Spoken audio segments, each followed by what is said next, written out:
Pendant ce temps, le gouvernement Raymond Sima a été réuni en conseil interministériel. Au menu des travaux, plusieurs affaires dont des projets de textes législatifs et réglementaires ont été examinés. Patrick Simangoy, Roderick Simangoy.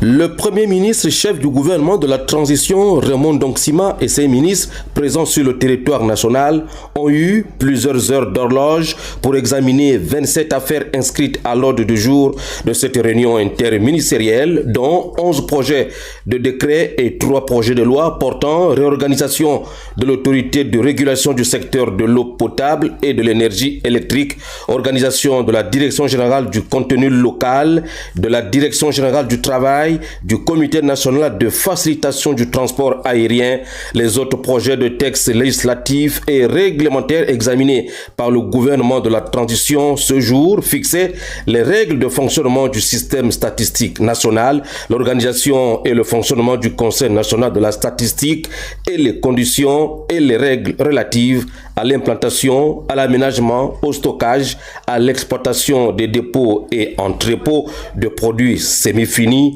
finis ou résidus. L'affaire numéro 8, aussi important que les autres examinés, concernait le projet de décret relatif au contrôle technique des produits pétroliers et gaziers, de la qualité des eaux, des boues et des huiles usagées issues des activités d'hydrocarbures, la mise en gestion libre de l'hôtel Relais Nyanga de Tchibanga, le dialogue politique de haut niveau sur les semences exemptes des maladies, l'opération d'identification des organisations de lutte contre la pauvreté et l'implantation des bureaux du commerce et postes de filtrage des marchandises aux ports et aéroports ont également retenu l'attention du Conseil interministériel sous l'autorité de Raymond Sima. 6 mois après sa mise en place, le gouvernement de la transition est toujours à pied d'œuvre dans le cadre de la restauration de nos institutions et l'amélioration du bien-être des Gabonaises et des Gabonais. Des progrès notables sont visibles.